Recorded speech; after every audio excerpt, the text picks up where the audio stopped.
आपने कभी सुना है कि सिर्फ आपकी नब्ज देखकर कोई डॉक्टर आपकी बीमारी को पहचान ले, वो भी बिना किसी टेस्ट, बिना किसी मशीन के? कि नब्ज देखकर क्या बीमारी का वाकई में पता लगाया जा सकता है? डेफिनेटली। कैसे पता लगा लेते हैं आप लोग? शरीर में आयुर्वेद के अनुसार 3 तरह के रोग हैं, वात, पित्त, कफ। इनका क्लासिफिकेशन है। जैसे आप नब्ज पकड़ते हैं तो एनालिसिस शुरू हो जाता है, वात रोगों की श्रेणी में कौन से रोग आते हैं, फिर आपस में उनका कम्बिनेशन देखा जाता है, कौन सी नाड़ी किस हिसाब से चल रही है, और सटीक आता है एकदम। आप मेरा बता सकते हैं? हाँ ज़रूर, क्यों नहीं। प्लीज बताइए।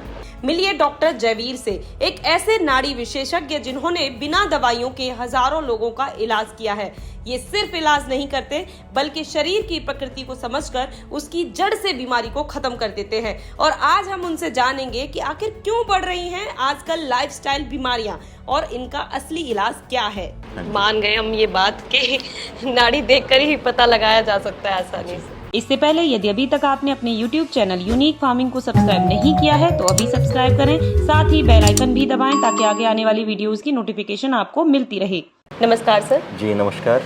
सबसे पहले मैं चाहूंगी सर हमारे दर्शकों को आप छोटा सा परिचय दीजिए। जी मैं डॉक्टर जयवीर सिंह, अवधूत आयुर्विज्ञान संस्थान। हमारी 3 ब्रांचेज हैं, एक जींद हरियाणा में है, एक गुड़गांव में और एक आप दिल्ली में यहाँ मीराबाग में अभी बैठे हैं। ठीक है सर। तो सबसे पहले तो मैं ये जानना चाहती हूँ कि कितना लंबा एक्सपीरियंस है आपको आयुर्वेदा से जुड़े हुए? मैं लगभग 10 साल से प्रैक्टिस कर रहा हूँ आयुर्वेद। ठीक है। तो दिल्ली जैसी जगह पर क्या आयुर्वेद की तरफ लोग रुचि दिखा पा रहे हैं? मैं तो ये कहूँगा कि पूरी दुनिया में ही अब लोग आयुर्वेद पे रुचि दिखा रहे हैं। बिल्कुल सही। अभी आप आए थे जब, हाँ, तो जस्ट आपके सामने निकले थे, सूरत से पेशेंट थे वो 8 के 8। बिल्कुल सही। हाँ, तो अब सूरत से चल के अगर दिल्ली तक कोई आ रहा है तो वो आयुर्वेद की वजह से ही आए होंगे वो लोग। ठीक है। तो ऐसी कौन कौन सी बीमारियां हैं ज़्यादातर जो लोगों को घेर रही हैं और जिनके लिए उन्हें ज़रूर आयुर्वेद से ही सहारा लेना चाहिए? सारे के सारे लाइफस्टाइल डिजीज हैं, ईच एंड एवरी। देखिए आयुर्वेद ये कहता है कि 99% जो बीमारियां हैं वो हमारे है ना शरीर के अंदर ही डेवलप करते हैं हम। ठीक है। पेट से शुरू होती हैं। अगर एक लाइन में बोला जाए तो पेट से ही सारी बीमारियां शुरू होती हैं। सारे के सारे लाइफस्टाइल डिजीज़ हैं। अब बोन एंड मसल से रिलेटेड हैं, मस्कुलर पेन है, जोड़ों के दर्द हैं, ये भी सारे लाइफस्टाइल डिजीज़ हैं। पेट सबका ही IBS सारी दुनिया लिए घूम रही है, इरिटेबल बाउल सिंड्रोम। तो कब खाना है, क्या खाना है, कितना खाना है, कैसे खाना है, सारा उसका खेल है। अच्छा, अब रक्त पित्त दोष दुनिया लेके घूम रही है, स्किन डिजीज़, तो वो सारा का सारा खून के दूषित होने से होते हैं जितने भी स्किन डिजीज़ हैं। तो बाहर से तो बहुत कम इन्फेक्शन आते हैं, बैक्टीरियल वायरल थोड़े बहुत आ गए तो आ गए, बाकी तो कैंसर क्या है शरीर के अंदर डेवलप हो रहा है। बिल्कुल सही। हार्ट अटैक भीतर ही होता है सारा सब कुछ। सोराइसिस है बॉडी में ही डेवलप होता है, ऑटो इम्यून डिजीज़ है, बाहर से तो कुछ आ ही नहीं रहा ना। बिल्कुल सही बात है। हाँ, तो फिर किस तरीके से इन्हें ख़त्म कर सकते हैं? बड़ा सिंपल है। अगर एक लाइन में कहूँ तो भूख से कम खाओ, खूब चबा कर खाओ, ठीक है, कब्ज मत रहने दो, और रात में कोई भी प्रोटीन मत खाओ। अच्छा। और आज के टाइम पे तो लोग जिस तरीके से जिम में जा रहे हैं, सीधे प्रोटीन पाउडर का सेवन कर रहे हैं, उसका तो क्या? सबसे ज़्यादा जिम वाले ही लोग हार्ट अटैक होके मरते हैं, सडन कार्डियक अरेस्ट। एक्सरसाइज करते करते धड़ाम, योग करते करते धड़ाम। आम आदमी कोई रिक्शे वाला देखा है अपने रिक्शे पे गिर के मर गया? सबसे ज़्यादा खबर कितनी आती है जो लोग फिटनेस फ्रीक हैं उनकी, उन्हीं लोगों को क्यों हो रहा है, जो डांसर्स हैं उन्हीं लोगों को क्यों हो रहा है। ठीक है। तो लाइफस्टाइल डिजीज़ को भगाने में हमें किस तरीके की दिनचर्या रखनी चाहिए आपके हिसाब से? बहुत सिंपल, जो पुराने बुजुर्ग किया करते थे, 2 समय खाओ। कभी आपने सुना है 3 जून की रोटी? नहीं, 2 जून की रोटी, यानी कम से कम 10 से 12 घंटे के अंतराल पे खाना होता है। ठीक है। हमारे बुजुर्ग सुबह उठते ही खा लिया करते थे, उसके बाद सारा दिन काम करते थे और दिन छिपने के लगभग उसी समय खाना खा के टाइम से सो जाया करते थे। तो मुझे बताइए कौन से डिजीज़ थे उस समय पे? आपके दादा को, मेरे दादा को, मेरी दादी को कोई डिजीज़ नहीं था। अभी तो लंच हो गया, ब्रेकफास्ट हो गया, बीच में स्नैक्स हो गए, बीच में चाय आ मंचिंग गई। चलती रहती है ना। देखिए आप शरीर को मौका ही नहीं दे रहे हैं कि वो उसको डाइजेस्ट करे। शरीर में 2 चीज़ें होंगी, या तो डाइजेस्ट होगा या फर्मेंट होगा। अगर फर्मेंट हो गया तो खूब सारा फिर दूषित भोजन से बनेगा रस, रस अगर दूषित है दूषित रक्त बनेगा। रक्त जो है पूरे ब्लड का ट्रांसपोर्टेशन है। अब वो दूषित रक्त शरीर के जिस जिस हिस्से में जाएगा हर एक वाइटल ऑर्गन को तबाह करता चलेगा। अगर वो लिवर में गया तो लिवर को तबाह करेगा, लंग्स में गया लंग्स को तबाह करेगा, किडनी में गया तो किडनी को तबाह करेगा। सारे के सारे जो ऑर्गन हैं इनसे ही रिलेटेड सारे के सारे डिजीज हैं। ठीक है, कुछ ऐसी चीजें हम लोगों को सजेस्ट करना चाहेंगे जो रेगुलरली हमें ऐड ऑन कर लेनी चाहिए अपने सबसे पहली चाय छोड़ देनी चाहिए। अच्छा, और ना छूटे चाय तो? चाय एसिड की जन्मदात्री है, मतलब जिसको अपनी आंतों और पेट का विनाश करना है वो आदमी चाय पिए। इरिटेबल बॉल सिंड्रोम के सैकड़ों पेशेंट हमारे पास केवल चाय छोड़ने से ठीक हो गए। चाय छोड़ी, उनको चाय की जगह आदत लगाई सौंफ की।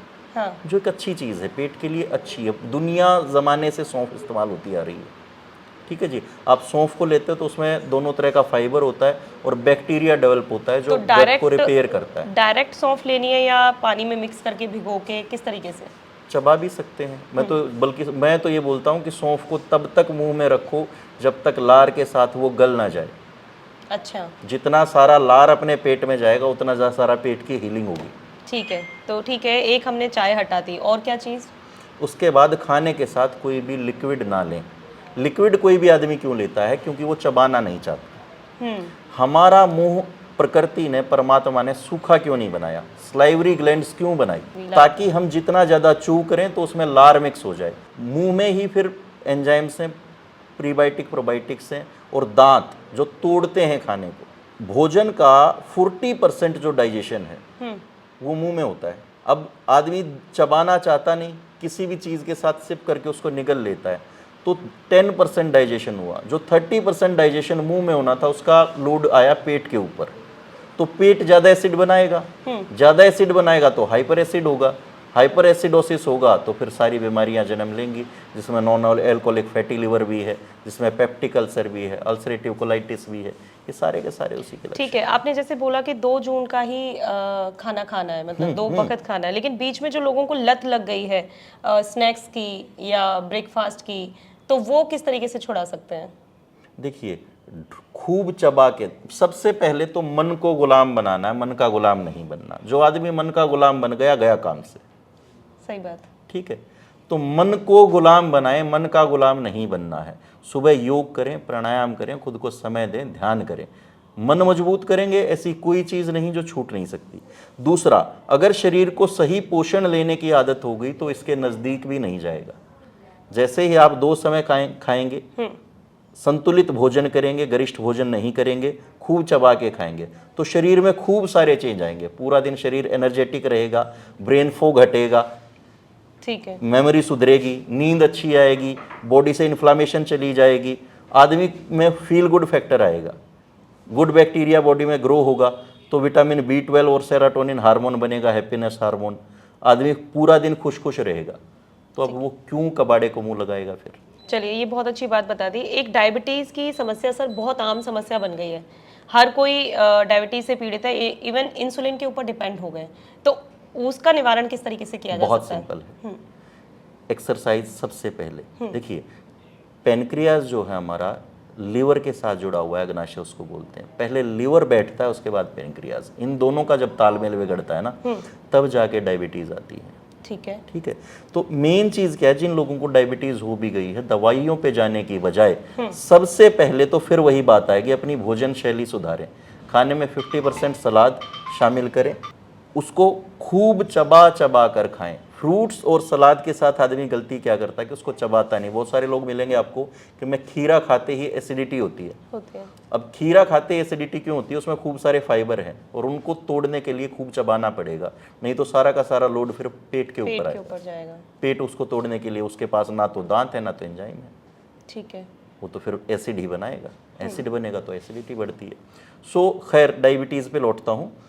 सलाद को खूब चबा चबा के खाएं, उसके बाद भोजन करें, खूब सारी एक्सरसाइज करें और भिगो कर रात में, जैसे अंकुरित मेथी लें,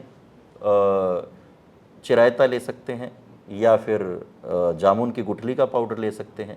थोड़े दिन करेंगे अगर एक्सरसाइज, कैलोरी बर्न करते रहो, दिक्कत ही नहीं आएगी कभी। तो ये तीनों चीजें जो आपने बताई हैं, अभी जो पाउडर बताए हैं, कितने कितने समय के अंतराल पर, या तीनों एक साथ लिए जा सकते हैं? नहीं, तीनों एक साथ लेने की जरूरत नहीं होती। मेन तो भोजन सुधारने की जरूरत है। ठीक है, अग्नि में कुछ भी और नहीं डालोगे तो वो आगे बहुत लंबा नहीं जलेगी। तो डायबिटीज़ को जितनी उसकी खुराक आप देते चले जाओगे वो बढ़ती चली जाएगी। आपको क्या लगता है कितने अंदाजन आपके पास पेशेंट आ जाते हैं डायबिटीज़ के? डायबिटीज़ के बहुत कम, मैं ये कहूँगा मेरे पास बहुत ज़्यादा डायबिटीज़ के पेशेंट नहीं हैं। नॉन एल्कोहलिक फैटी लीवर के, एल्कोहलिक फैटी लीवर के पेशेंट बहुत होते हैं, घुटनों के पेशेंट बहुत होते हैं, स्पाइन के मिसमैनेजमेंट होती है बहुत, स्किन डिजीज़ बहुत आते हैं मेरे पास, ठीक है। स्ट्रेस डिप्रेशन एंजाइटी के पेशेंट बहुत ज़्यादा होते हैं मेरे पास। आयुर्वेद के लिए लोग ऐसा सोचते हैं कि बहुत लंबा समय लगता है क्या किसी बीमारी को ठीक होने में? नहीं, ऐसा कुछ नहीं है। अगर आप वजह पकड़ गए हैं बीमारी की तो बहुत जल्दी आयुर्वेद काम करता है। यहाँ क्या होता है, एक्सपेरिमेंट करते हैं लोग कि चलो 1 महीना ये दवाई दे के देखते हैं ये काम करेगी तो फिर दवाई दूसरी बदलते हैं, क्योंकि आयुर्वेद में एक ही चीज़ के लिए बहुत सारी दवाएं हैं।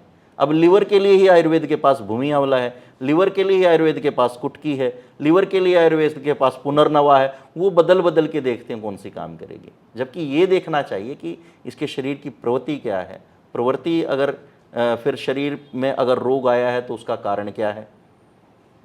अगर सही तरीके से मिलान करके दवाई दी जाए तो बहुत चुटकियों में काम करता है आयुर्वेद। 10-10 साल से पीड़ित थे और एक छोटे से नुस्खे से ठीक हो गए।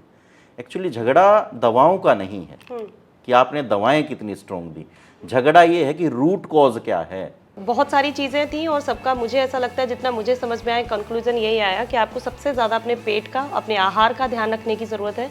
बहुत अच्छी सी चीज़ें डॉक्टर साहब ने हमें समझाई हैं। आप भी किसी समस्या से पीड़ित हैं तो कमेंट में ज़रूर पूछ सकते हैं। वीडियो पसंद आई है तो वीडियो को लाइक और शेयर करना ना भूलें और चैनल को सब्सक्राइब करें। धन्यवाद।